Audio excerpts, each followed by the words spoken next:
Hello all welcome back to my channel. ఈరోజు బీరకాయ పచ్చిశనగపప్పు కూర ఎలా చేసుకోవాలో ఒకసారి చూసేయండి నా స్టైల్లో. బీరకాయలు 1 కేజీ తీసుకున్నాను, చాలా ఫ్రెష్గా ఉన్నాయి. తర్వాత ఒక పెద్ద ఉల్లిపాయ, ఒక పచ్చిమిరపకాయ, 2 రెమ్మలు కరివేపాకు, అలాగే కొంచెం కొత్తిమీర కూడా తీసుకోవాలి.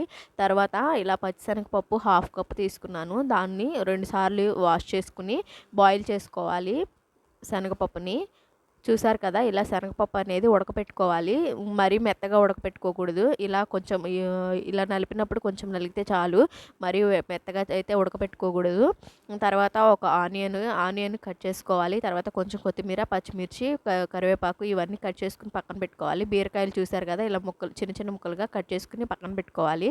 తర్వాత ఒక డాకు తీసుకుని దానిలో ఒక ఎండుమిర్చి, అలాగే ఆవాలు, జీలకర్ర వేసుకుని, ఉల్లిపాయ కూడా వేసుకుని వేయించుకోవాలి. తర్వాత పచ్చిమిర్చి, కొంచెం కరివేపాకు కూడా వేసుకోవాలి. ఇలా ఆనియన్స్ అనేవి ఫ్రై అయిన తర్వాత చూసారు కదా, కొంచెం 1/2 స్పూను అల్లం వెల్లుల్లి పేస్ట్ వేసుకోవాలి. ఎక్కువ వేయకూడదు, ఓన్లీ 1/2 స్పూనే వేయాలి, టేస్ట్ కోసం అంతే. చూసారు కదా, ఇలా ఉల్లిపాయలు అనేవి కొంచెం బ్రౌన్ కలర్ అయిన తర్వాత బీరకాయలు మనం కట్ చేసి పెట్టుకున్నాం కదా, అవి కూడా యాడ్ చేసుకుని దానిలో ఒక 1/2 స్పూన్ పసుపు, కొంచెం సాల్ట్ అడ్జస్ట్ చేసుకోవచ్చు తర్వాత అయినా మనం చూసుకుని. 1 స్పూన్ సాల్ట్ వేసుకున్నాను. తర్వాత ఇలా మూత పెట్టుకుని మగ్గించుకోవాలి. బీరకాయలు అనేది వాటర్ కంటెంట్ ఎక్కువ ఉంటుంది కదా, వాటర్ అంతా ఇలా బయటకు వచ్చి ఉడికిన తర్వాత ఇట్లా పచ్చిశనగపప్పు అనేది యాడ్ చేసుకోవాలి, ఉడకబెట్టుకున్నది. తర్వాత 1 స్పూన్ కారం వేసుకోవాలి, 2 స్పూన్స్ వేసుకోవచ్చు కారం ఎక్కువ తినేవాళ్ళు. తర్వాత కొంచెం ధనియా పొడి వేసుకోవాలి.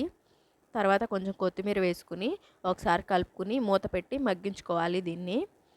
చూసారు కదా, ఇలా ఉడకాలి. బీరకాయలు ఇలా మొత్తం ఉడికిన తర్వాత ఆయిల్ అనేది పైకి తేలుతుంది, అప్పుడు మనం స్టవ్ ఆఫ్ చేసుకోవడమే. చూసారు కదా, బీరకాయ పచ్చిశనగపప్పు చాలా అంటే చాలా టేస్టీగా ఉంటుంది. ట్రై చేసి ఎలా ఉందో ఒకసారి కామెంట్. మరిన్ని వీడియోస్ కోసం నా ఛానల్ని తప్పకుండా సబ్స్క్రైబ్ చేసుకోండి.